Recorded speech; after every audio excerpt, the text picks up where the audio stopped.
isso aí, gente, estamos aqui com o Papo de Colecionador, hoje trazendo um convidado especial, o professor e músico Sérgio Pereira. Ele vai contar um pouquinho para vocês aí qual é a principal influência dele como baixista e depois nós vamos conversar um pouquinho mais sobre o trabalho do Sérgio nas 4 cordas. Isso aí, Sérgio. Qual é a sua maior influência? Olha, acredito que é difícil a gente definir isso, que a gente escuta a gente pra caramba, né? Mas com certeza tem um baixista que eu ouvi demais, que me influenciou muito, chamado Jaco Pastorius, que é um cara do jazz fusion, né? O Jaco, acho que foi o primeiro disco que eu ouvi dele, não foi nem o trabalho solo dele, foi com uma banda que ele apareceu pro mundo, né? Que é o Weather Report.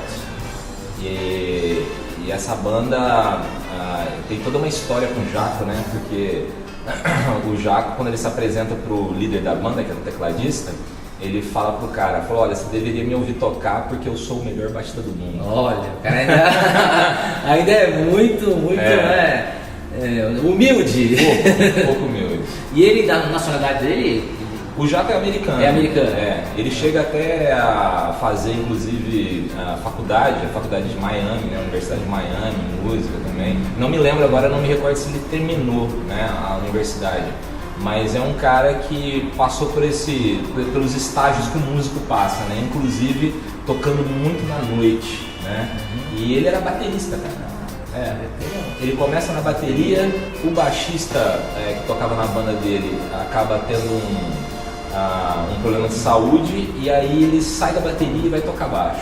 E aí o cara se apaixona pelo instrumento, ele vira, de fato, ele é como o Jimi Hendrix. Olha, ele é como o Jimi Hendrix do baixo. Então, aproveitando o pessoal aí que não conhece, que disco ou que vídeo, DVD, o que você recomendaria para quem não conhece um trabalho dele, para que a pessoa possa ir lá e conferir? Tá. Com certeza o primeiro disco dele é o melhor. Eu acho que ele se chama Jaco Pastorius mesmo, é o próprio nome dele. É um disco que saiu em 1976 pela gravadora Epic Legacy Records, né? É sensacional.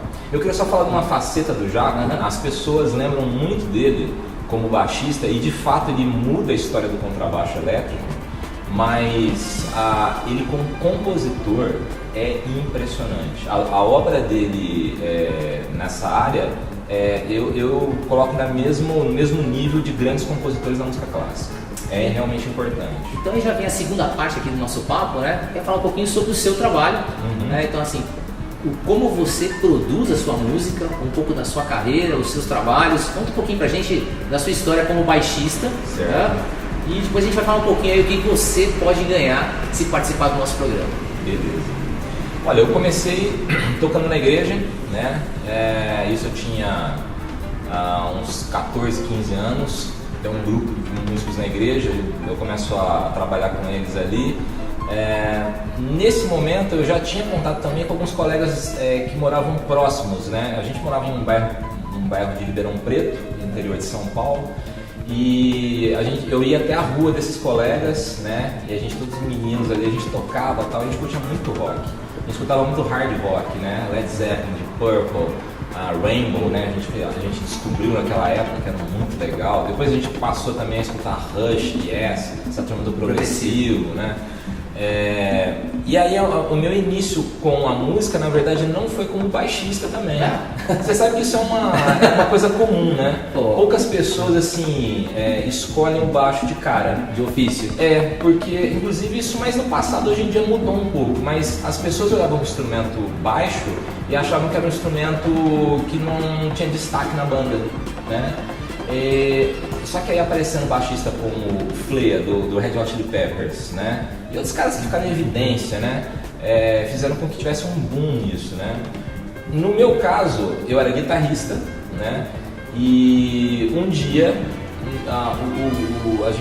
nós estávamos num acampamento da igreja e tudo preparado, já tinha ensaiado, e aí o baixista foi proibido de tocar no acampamento. Pela liderança da igreja, porque o cara estava tocando no bar. Nossa! Essas histórias, né? Coisas do passado também. Hoje em dia mudou muito isso na igreja, né? Mas esse cara tava tocando no bar e falou, não, ele não pode tocar. E aí aquela coisa, né, cara, tirar o baixo de uma banda faz muita falta mesmo. Já tinha violão, então a minha guitarra era mais um segundo instrumento. E aí eu fui pro baixo. E, cara, eu me apaixonei pelo instrumento. Meu irmão tocava bateria. E aí a ligação do baixo com a bateria é grande. Eu tocava um pouquinho de bateria também. Eu acho que eu vi no baixo uma ligação tanto da guitarra como da bateria, que eram dois instrumentos que tinham a ver com a minha história, né? E aí eu segui, eu fui estudar e aí nessa banda é onde eu comecei a namorar a minha esposa, e ela é cantora também, e nós criamos um trabalho chamado Baixo e Voz, né? Onde eu toco e ela canta, cada um tem a sua função. E a gente começou a trabalhar e viajar e gravamos, no início foi uma fita cassete. Nossa, demotei. Famosa fita cassete. E aí nós gravamos os CDs e tal, e hoje nós temos 5 CDs e um DVD. A gente está nativa, a gente continua tocando, né? E associado com isso, meu trabalho como professor de música também. Perfeito. Você também produziu um material que está para ser relançado. Conta um pouquinho, mostra pra gente um pouquinho. O material é esse daqui, é o Harmonia e Baixo, né? O Harmonia e Baixo é um livro que envolve um assunto que é caro, né? Importante pra caramba para os baixistas, que é entender como funciona os acordes, as sequências de acordes, as linhas melódicas, como é que a música está funcionando para que o baixista se insira, para que ele escolha as notas. E aí o Harmonia e Baixo nasce dessa necessidade, que era um material, quando eu escrevi, ainda inédito, né? Olha, no mercado se tivessem poucos. Essa edição minha é de 2014, mas agora no final desse mês de agosto está saindo uma nova edição. Fique atento, porque editora, como que a pessoa que esteja interessada, ela consegue acesso? Contato com você ou com a editora, como é isso? Pode entrar em contato direto comigo, porque o material é independente, tá? Então tem dois caminhos, pode ser comigo, e aí você entra no baixovoz.com.br.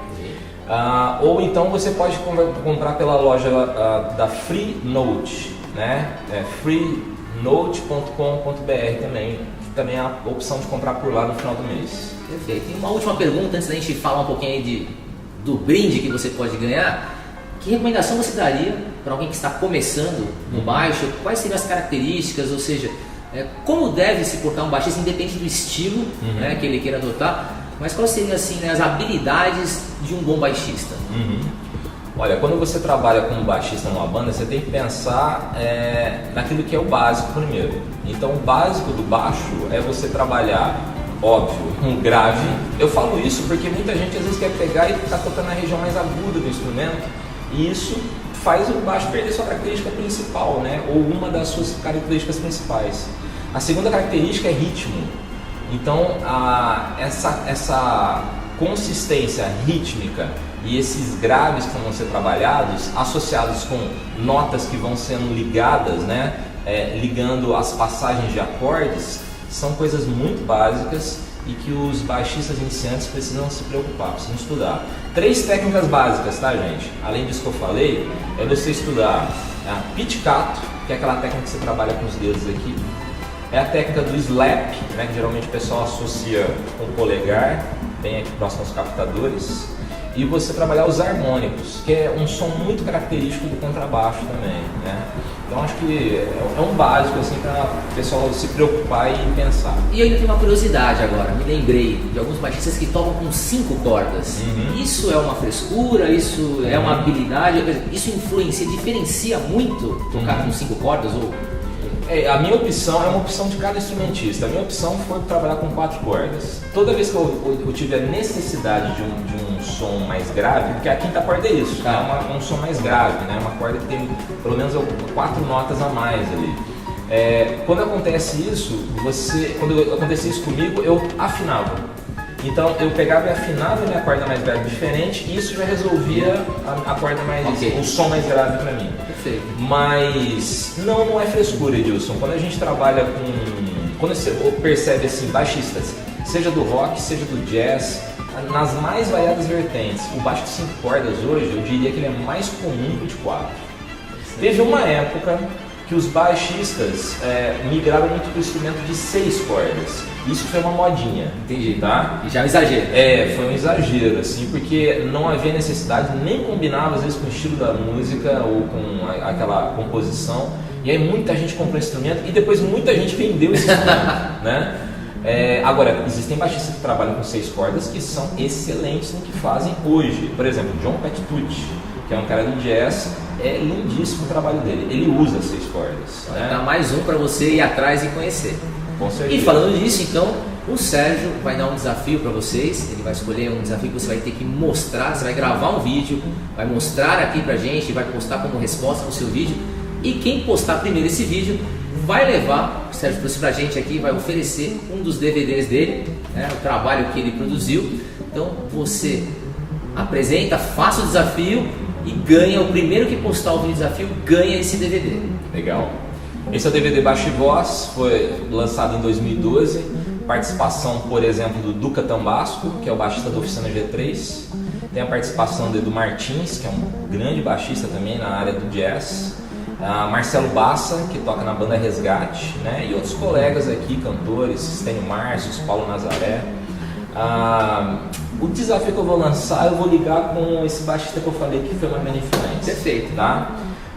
Jaco Pastorius. Então, esse disco que eu citei para vocês, que é o disco de 1976, o disco homônimo, né, Jaco Pastorius, ele, nessa época, obviamente, ele saiu em vinil, né? Será que você tem esse disco em vinil? Agora eu quero ver. Olha, eu particularmente não tenho, eu gostaria muito de ter, e deve ser um disco caro, inclusive, tá? Porque ele é um disco raro, no sentido da...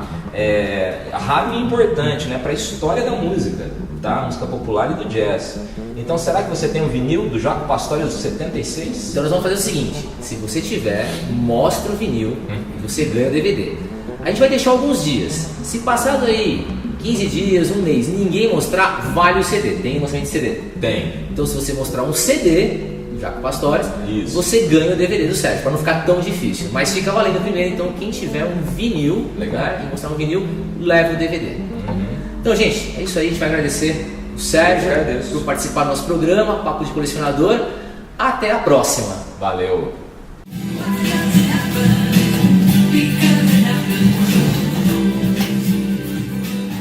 Oi pessoal, meu nome é Celso Carino, eu sou baixista da banda Non Folk e é um prazer estar aqui com vocês, poder falar um pouquinho sobre baixistas, poder participar desse programa tão bacana, graças ao meu amigo Ed. Valeu Ed, obrigado viu, poder participar aqui com vocês. E antes de mais nada, queria falar um pouquinho como é que a gente se interessa pelo instrumento, como é que surge essa vontade.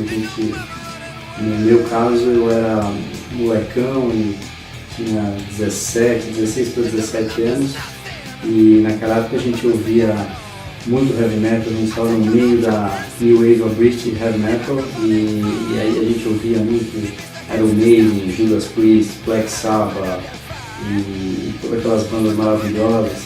E aí fica aquele sonho, né, de poder, nossa, um dia eu vou ter uma banda, eu vou tocar também, e aquela admiração toda. E a gente resolveu lá, ainda no colégio, resolvemos montar uma banda lá, e eu e mais 2 amigos, e eu queria na verdade tocar bateria, mas o que acontece é que eu acabei ficando por último, e um amigo meu comprou a guitarra, o outro comprou a bateria, e aí eu tive que, falei, bom, agora quem sobrou? Sobrou o baixo, né? Tenho que abraçar a causa aí. E acabei me encantando pelo instrumento, e aos pouquinhos fui tocando e realmente fui aprendendo a desvendar esse instrumento bacana que é o contrabaixo, e estou aqui para falar um pouquinho para vocês sobre as influências dos baixistas. Eu ouvia muito, como eu falei, eu apreciava muito o Geddy Lee do Rush, o Steve Harris do Iron Maiden, e enfim, uma infinidade de baixistas bacanas que tinham naquela época, ainda existem hoje, mas enfim. E eu queria falar um pouquinho para vocês do baixista do Yes, o Chris Squire, que foi uma grande influência para mim.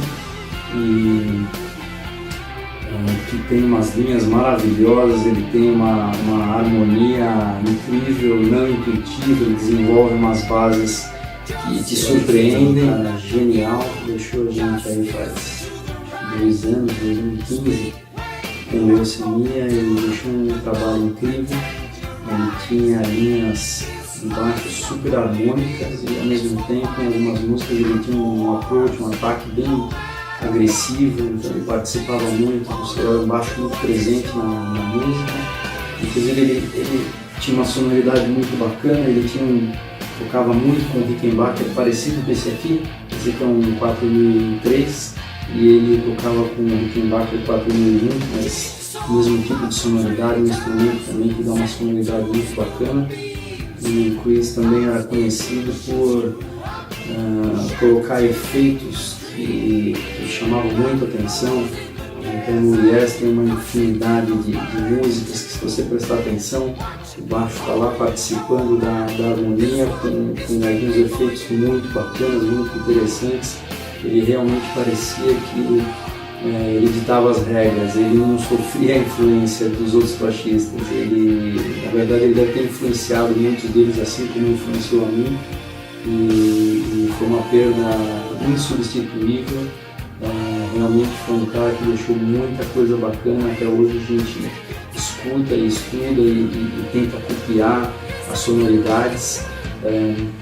A gente, quando pesquisa um pouquinho sobre o Chris Squire, você vê aí comunidades de baixistas discutindo como ele tirava um determinado som, uma determinada música, que pedais que ele usava, que efeitos que ele usava. Então existe um pessoal aí louco para poder tentar copiar, porque realmente era uma coisa muito original.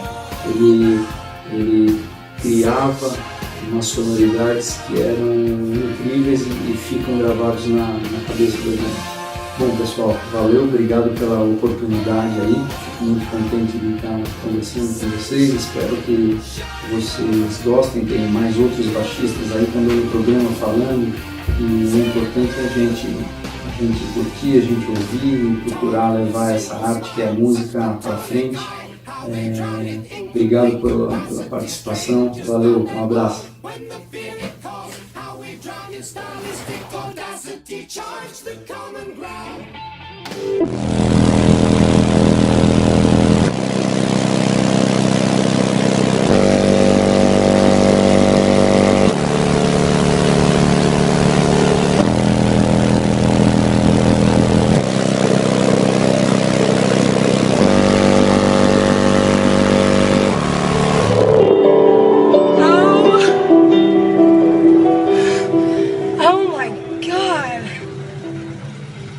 Like that, huh?